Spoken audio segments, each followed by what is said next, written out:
sân lao hiện có ít mấy biên giới chắc ai đi ở lông cú cái gì chẳng cũng nặng chữ chẳng đầy cả đấy tốt lòng cara tập ngữ làm cara xem là hơn làm cara American làm ta bạn là này là nên là chắc cái gì chẳng cũng nặng cho ai đi cũng tin vào ai đi là nên remo làm cam đấy sai thun cao thun tua tua này từ nào có thun tua tua lâu mang bây giờ chi trang thun rê trung thun phong rau hoặc là đặt năng phải chặt chim phải hợp mã chi trang thun là cao để chim ân chim sâu lại ân chim đắp rồi lui yam ta quay trúc lui quay trúc trong lần lạ này họ mà cổ tuy là cách học của sân lưới chắc ai đấy là hình có một cái lúc nung làm bị vàng như này lần rau tìm rau này ở sân là nên ít sang cặp mướn là nên cặp ninh làm quay phục lúc quay đề vậy đó yam ta quay và đó một có lúc một có xăng có gì là ba pre ở sân anh đồng chắc ai đi là nên là chắc kết quả hoàn vốn yam tay mặt giang là cặp ninh bước sân quay chụp lúc lần trời nhiệt lên này và chỉ sang cùng đắp đây quay đắp và quay một răng chắc ai đi đuôi đắp một cái chân quay bình lại đuôi đắp ai đi chân một quay tại Việt Nam vì đó tuần này một sang ta quay tại Việt Nam rồi vì đó giang chắc nhiều chẳng phải ra nào cấp môn cấp nít ở sân dan có chi chân cùng bình vào ai đi cùng mặc vào ai đi đây là một cái bình lại làm quay ai đi lúc quay đi lúc từ đó về chín cùng tố và cùng tố và đặt nặng cho ai đi cho nên lâm quay đáp với khoai giang thì biết rằng một cái điểm lặng sân quay đáp chít nít quay đáp nhìn tốt giỏi giỏi quay đáp để đang mít đây nhiều ca bắt nhóc làm quay ai đi lúa của sân đây sân mắt quay đi lúc thì bây giờ chỉ là tôi chỉ phun sân quay đi lúc rồi mà vua tôi xin quay để cái gì sân quay đáp ai đi như bây giờ tôn giáo như lưu nhất là bây giờ tôn giáo này bây giờ tôn giáo là đạo tổ này đã đạo tổ đi vì thôi sao này từ gần lẽ nên halam thì ul sang ai đi như một cái thiên khí bây giờ lấy bộ để chẳng đạo xích các ai đi như một cái việc làm vậy một orang chắc ai đi do xây phùng phát tôn giáo sinh về cả phát là cả phùng phát nhiều nào lực lắc về đó về một orang chắc ai đi do phùng khóc thì bây giờ công giáo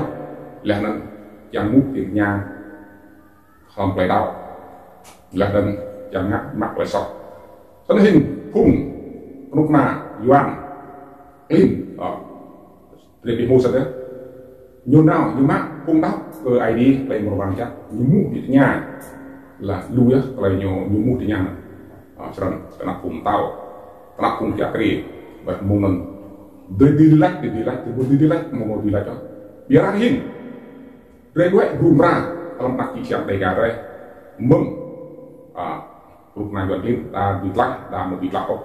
ta mong mình phải bị thoa mắt lòng phải đau làm rẻ rút vào chặt xem này hình có chẳng một có chẳng lũ cái đó như một này rút có vùng đây làm bà char Việt Nam bắt bà char bà đi nhau như một ai á sân quay đáo tôi sẽ khoai dạng như sư như đủ đấy mà thiếu cái chút là nằm quay giúp tốt cái chủ quân sáu là đang làm trung pháp mà thiếu á đây qua cũng lâu rồi tôi làm cái chút lúc lúc và để bị lắc ra thì dính vào ai đi dính đặt vô ai đi chẳng đang yêu rê này chẳng đang yêu rê khoa tiếng yêu rê dính khoa công tổ prong đúng nên phải nhận được rê ở một này ố rê một khoa ố rê dính ở một khoa công tổ ố là chi chăng rê dính dòng tay và cái dính khoa và cái dính này sẽ chỉ răng bộ thầu dược rễ đó chẳng hương một cái bô là chẳng hương một cái bô thầu tôi thắc rằng bia rễ giống là nằm cây là nằm mung từ một là trốn một là áo một là nai để sọt lại làm có phải đi thì ông lại chặt phải đi từ đó đến chín khoa công tô nhận rằng một sư ra không đến khoa công tô một sư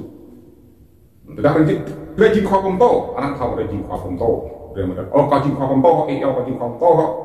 bây giờ sao nó rồi chín rồi thì là phụ để bố dùng sai si phun bác sĩ của tôi bị lắc lắc trong trong rác mà kia là tôi cũng tàu Ilan là tôi muốn giúp được lần tôi phải chỉ chẳng làm gì chẳng hạn nó phun bác sĩ cũng đồ nhiều quăng đấy thì cái làm anh chẳng là tìm gì cái nhiều ô ao run lại nhiều hiên an cái nhiều bộ chẳng xong người ta đây chim phun báo để chim khoa phun tố rồi bắt để tốt phòng phun một nào là nghịch là đi rồi một tùy ngắt từ mốt ăn phải sọc ăn ra ăn thì đừng có sọc rồi chỉ cho bộ đạo sĩ cái đi là đừng phải sọc ăn ăn rồi bây giờ phải đau rồi phải chấp nhận rồi phải tu vì ra rồi chính khoa công tố mà làm gì này làm rồi thì mát phải sọc ăn nhưng mà gió gì sọc gì sọc rồi play đủ rồi tự lát mình rồi có những tổ chặt có ý nghe nó khoai yang như là đâm mắt bứt alak đi ra đó để chiếm cái bộ đầu mà bứt bại đầu xong sẽ xì phùng con giáo như kia thủ khóc là nằm đốt mút đốt nhà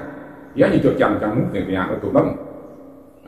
rõ ràng là cái năng và rê lại rê ra cái bút lại tiếp làm lại tụt tăng quảng quạt lại tiếp rê chìm nguy anh nhân kia quyền rằng rồi một gió sẽ chơi quăng tay từ tay mà để chẳng tuốt nước về sọt cơ để chẳng tìm đừng về sọt cơ ở sân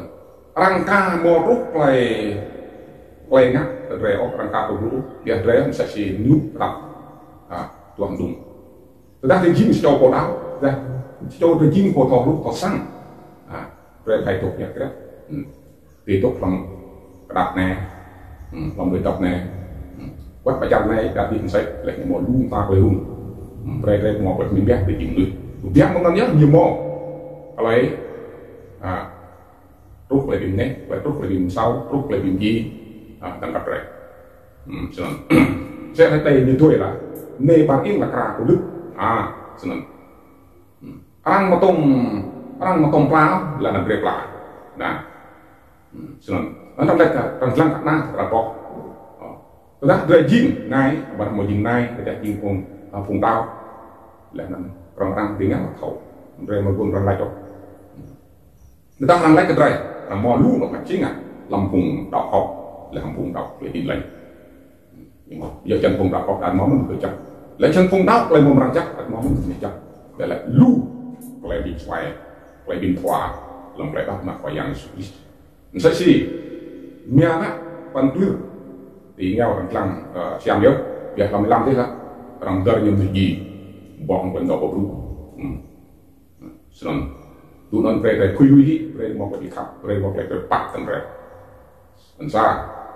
xong còn trong lúc tầm dưới trong vùng đảo đây tôi làm chặt đập ngừ mở ra làm lại chặt Việt Nam chặt đất ngừ đây và làm Thái Lan rồi sang thoát mọi Lan mọi rác mua ô cây kíp ở Thái Lan giặc thoát một tu sang ai đi thôi thì sang thoát lấy cô nhiều dân bia tống nó hội nhỉ lấy sang ai đi lấy chính nặng chứ chẳng để cả